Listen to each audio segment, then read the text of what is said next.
satu destinasi terbaik di Kepri. Kepri itu terdampaknya cukup besar. Ini tanggung jawabnya lebih besar nih menjadi Bupati ya kan? 71 hari ya. Bupati 71 hari.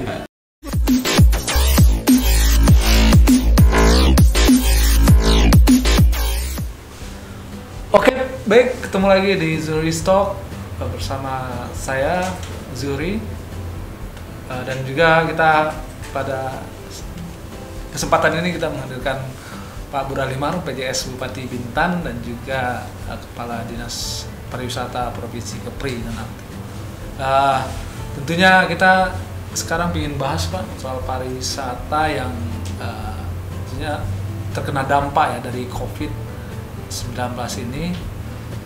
Bahkan bisa dikatakan pariwisata di Kepri yang kemarin tercatat sebagai nomor 2 di Indonesia dari jumlah kunjungan, sekarang justru lumpuh ya, bisa dikatakan lumpuh dan berusaha untuk bangkit lagi.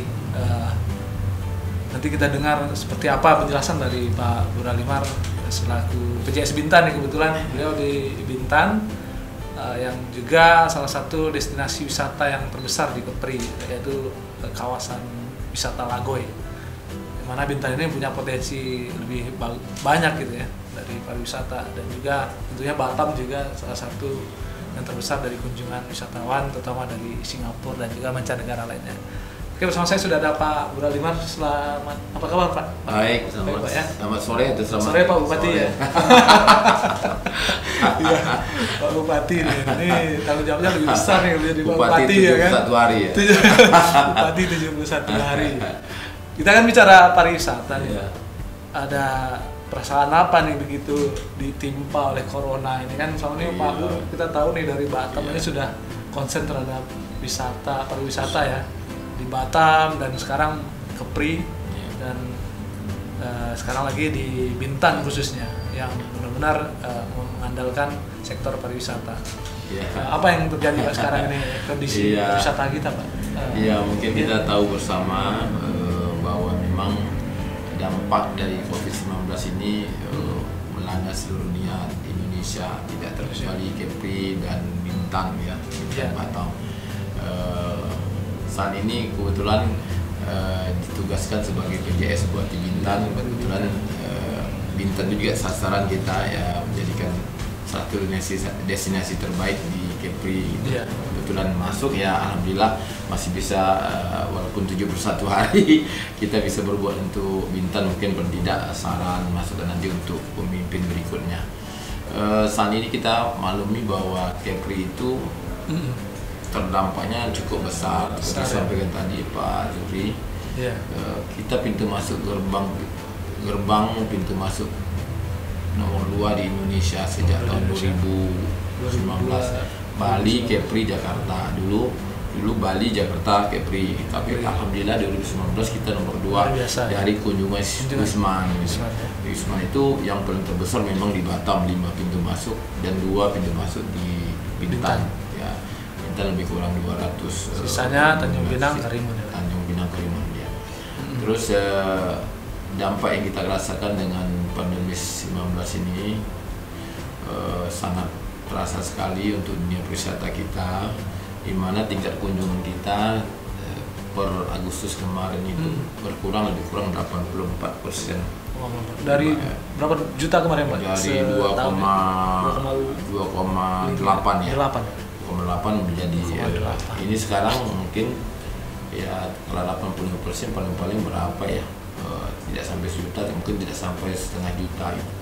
Itu kita rasakan selama 6 bulan terakhir sejak mewabahnya COVID-19. Karena Singapura juga menutup pintunya ya, menutup pintunya, mereka tidak dibenarkan kemungkinan besar sampai Desember gitu. Kita harapkan jangan sampai Desember lah. Kita sudah siap kok, kita sudah siap, protokol kesehatan kita siap, kemudian COVID kita sudah mulai mereda lagi, walaupun kemudian ada second wave ya, gelombang kedua. Tapi khusus untuk Bintan sudah mereda, insya Allah. Hasil swab kemarin baru salah satu ini klaster itu sudah negatif semua. Jadi kita jual Bintan lagi, kita harapkan Bintan ini akhir Oktober ini sudah nyatakan hijau kembali gitu. Jadi Karena sektor pariwisata tuh andal sekali, PAD-nya 60% dari sektor pariwisata. Iya, sebenarnya kan berwisata ke Bintan itu kan nggak dilarang, Pak ya? Nggak dilarang. Nggak dilarang ya. Ya mungkin yang ada di masyarakat mungkin dilarang atau apa ya. Nggak dilarang. Padahal kalau wisatawan lokalnya tetap atau wisatawan Nusantaranya juga tetap berkunjung, masih bisa, Pak ya? Bisa. Kita harapkan memang demikian. Di samping wisatawan lokal kita di Bintan sendiri atau kabupaten kota yang ada di Kepri yang berkunjung ke Bintan, terutama kalau yang andalan sekarang Lagoy. Padahal kita punya lain, ada Kawal, ada Pantai Trikora dan lain-lain yang bisa kita andalkan di luar Lagoy. Tapi memang nggak apa-apa, semuanya mau ke Lagoy nggak apa-apa, nggak ada larangan ke Lagoy. Ada aturan Marjoli, Baju Tiga dan lain-lain sampai ke Bintan Agro ke sana gitu.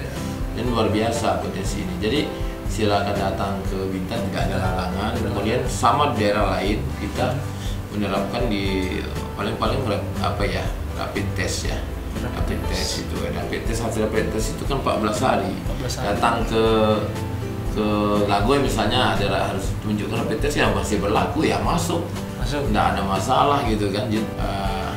Kemudian atraksinya ada, atraksi lautnya, atraksi alam. Atraksi kan ada 3, budaya, alam, buatan. Ada budayanya bisa kita impor atau kita masukkan dari masyarakat sekitar dari pimpinan budaya.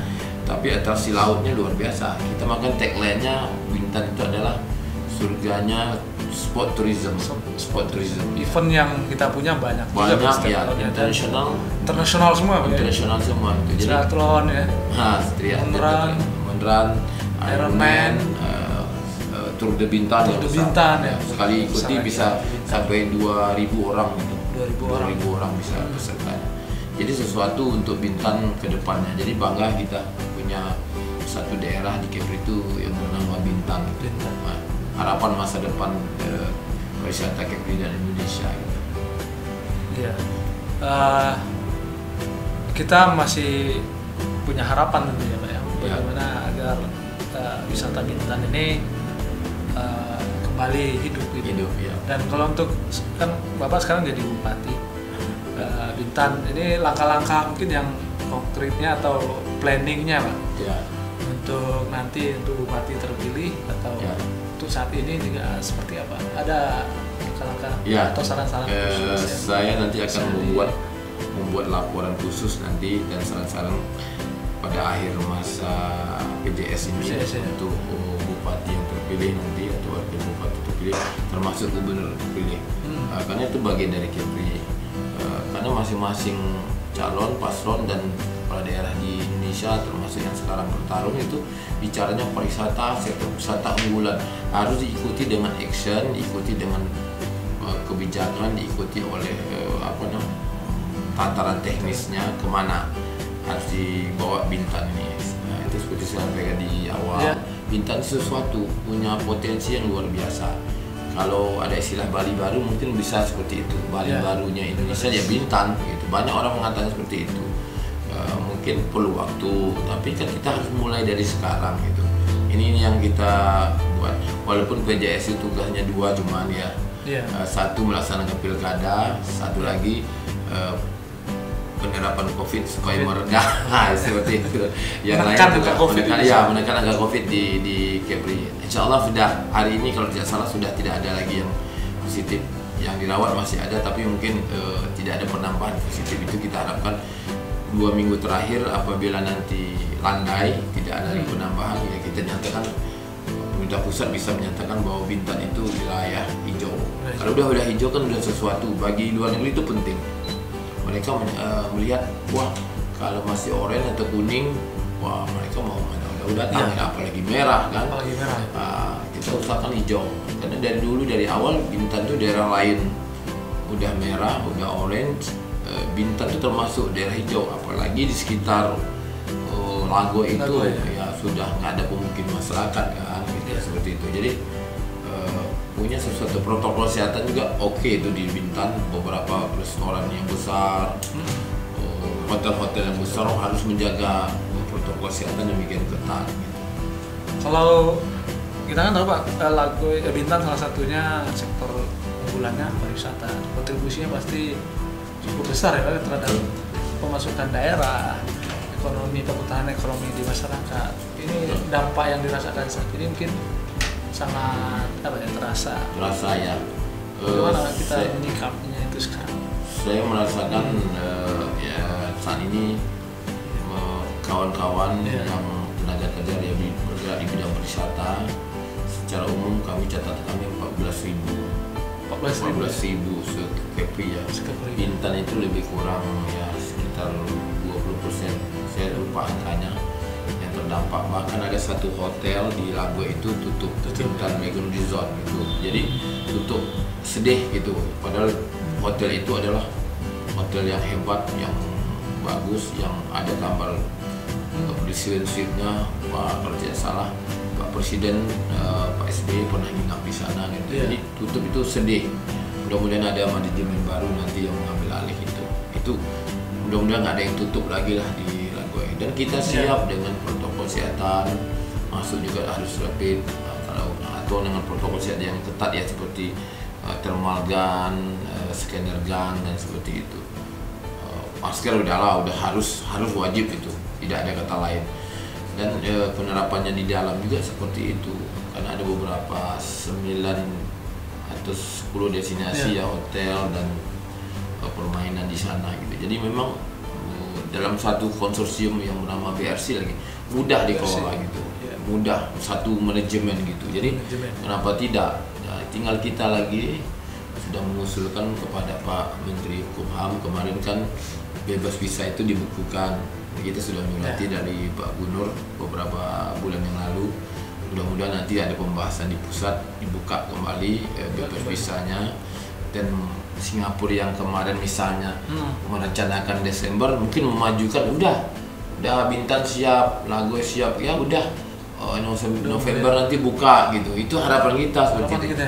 Kita harus promosi dulu bahwa kita siap, mereka baru percaya gitu kan. Tapi kalau kita diam, maksudnya kita tak bergerak, ya seolah-olah kita nih memang apatis. Padahal kita ingin, karena itu tadi disampaikan Pak Duri tadi, 60% PAD Bintan dari sektor pariwisata.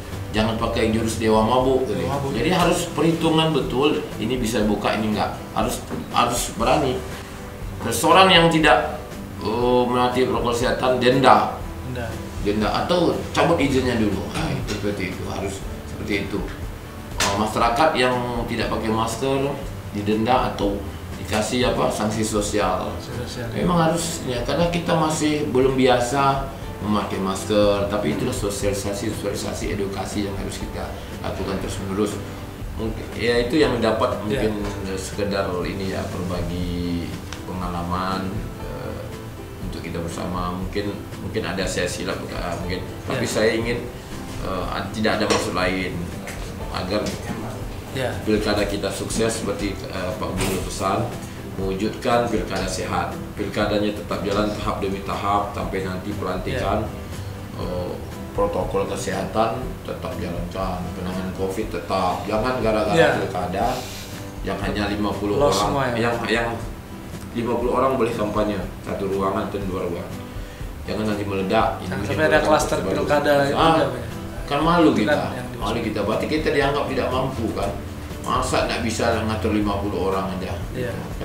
Oke, baik Pak Bur, terima kasih Pak PJX Bupati Bintan udah datang di sini. Mudah-mudahan kita jumpa lagi di lain waktu di Zuri Stop. Terima kasih. Assalamualaikum warahmatullahi wabarakatuh. Waalaikumsalam.